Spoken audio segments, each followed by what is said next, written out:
had someone reach out to me, not going to say names, uh, someone reached out to me via email highlighting this St. Mary's Home, former Ballsbridge nursing home to accommodate 220 asylum seekers. When you see asylum seekers, you might as well say unvetted males at this stage. Just saying. St. Mary's Home on Pembroke Park. Oh, just plug that in. I'm not going dead halfway through. St. Mary's Home on Pembroke Park to be used for families. Yeah, right, lawyers. Now, this was published last year, January last year. Okay. A vacant former nursing home in Ballsbridge, Dublin 4, will reopen in the coming days as a 220-bed emergency accommodation facility for unvetted males. The Department of Integration has confirmed.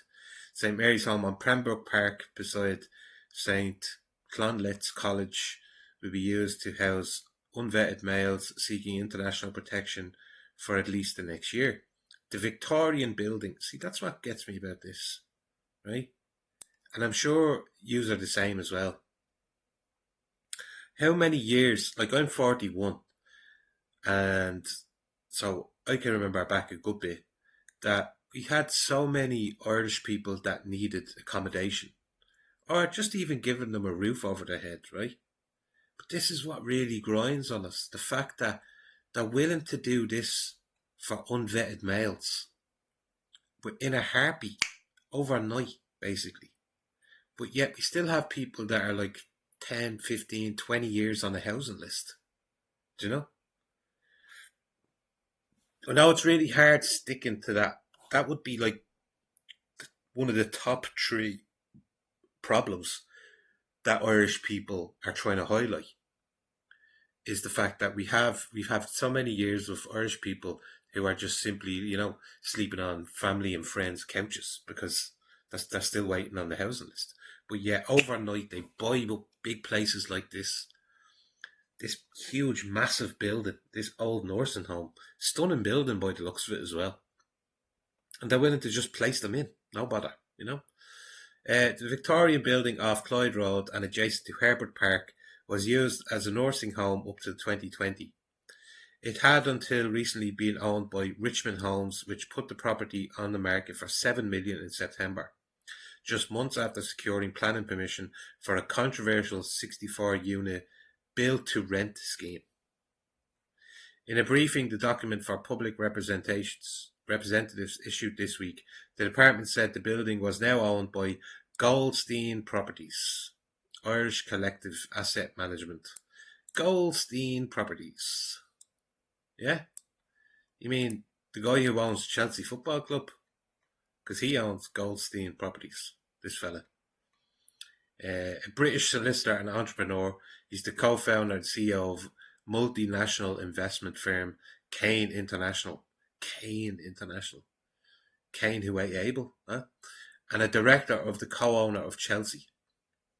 GoldstEIN attended Lilford County High School and later graduated from the University of Manchester with a degree in law in 1987. So this is the chap here who owns this building, because it says it there, owned by GoldstEIN Property.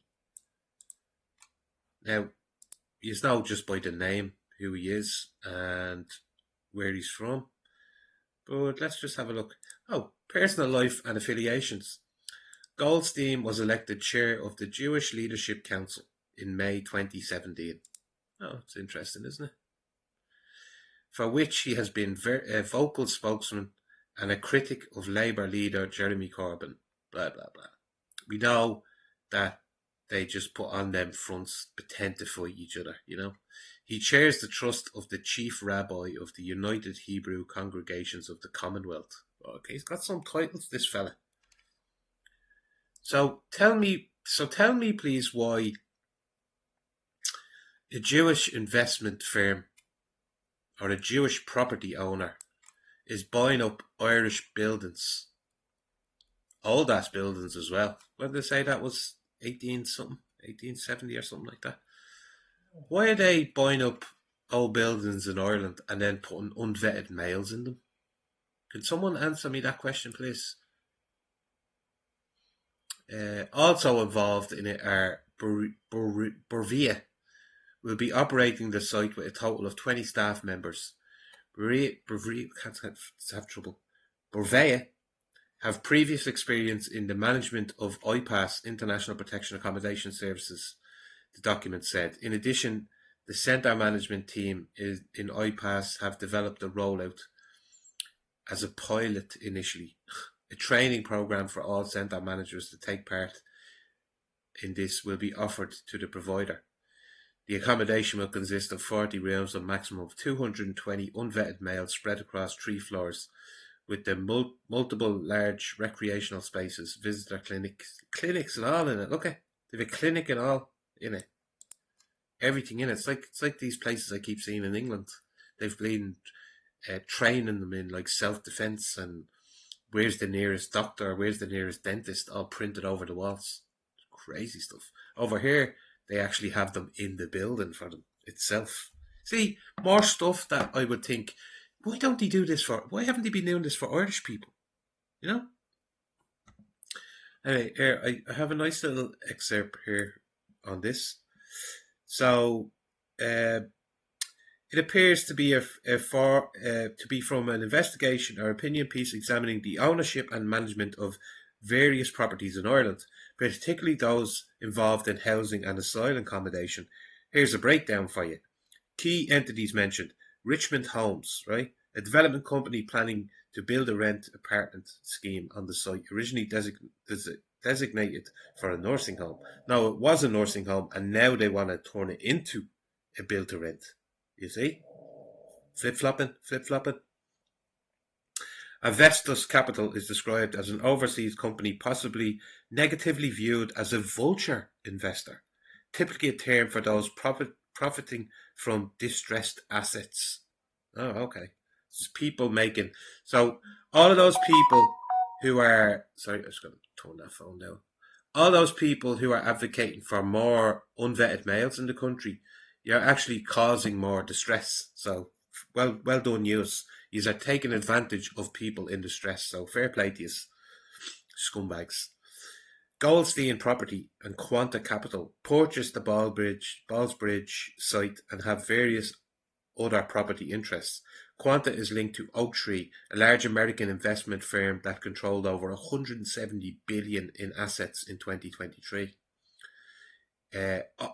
Owns or is linked to other properties in Ireland. East Wall, associated with several companies linked to the Dwyer Group.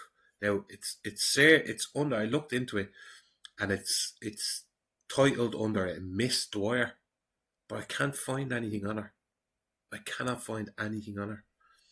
Airways Industrial Estate in Santry, linked to Airways Centre Unlimited. Kapoor Estate in Wicklow, managed by Seven Events. Ballsbridge Accommodation Centre, managed by Borvea. Right? And then the lack of transparency around this is incredible. The article criticises the lack of visible public records showing GoldstEIN, Quanta or Oaktree as beneficiaries of the public asylum accommodation contracts, despite their obvious involvement. This suggests possible use of intermediaries or complex ownership structures to obscure direct links. Now, how many times have I said this, especially with the people from Israel, let's say, right? I have to stop saying the other word because YouTube will tag it. But especially with those individuals, you know, they hide behind many layers. They've so many layers set up that it's impossible to narrow it down. We can now, obviously, with the internet, or if you can be arsed looking into it, you know, that way. But they hide behind the layers, I'm telling you. The narrative appears to criticise how certain corporate entities profit from public or socially sensitive sectors like asylum accommodation while remaining largely invisible in public records. Not mad. Ownership, obscurity and shell structures. GoldstEIN, Quanta, Oaktree form a complex layered ownership structure. Oaktree, 170 million a 170 billion American investment giant, is connected to Quanta Capital, but none of them are publicly recorded as beneficiaries of the properties profiting from straight contracts. Not mad. This is a classic beneficial ownership concealment, legal but deliberately opaque. Yeah, opaque. Am I saying that right?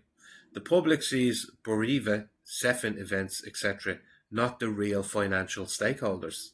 If Oaktree and its proxies are profiting from asylum accommodation, why aren't they listed transparently in public records or procurement registers? Crazy stuff. Crazy stuff.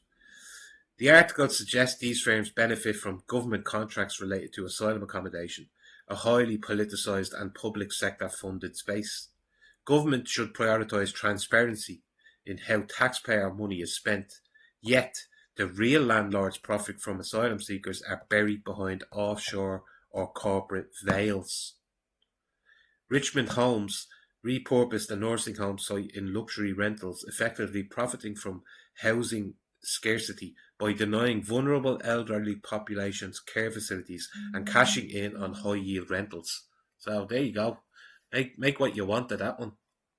What they're doing with this building.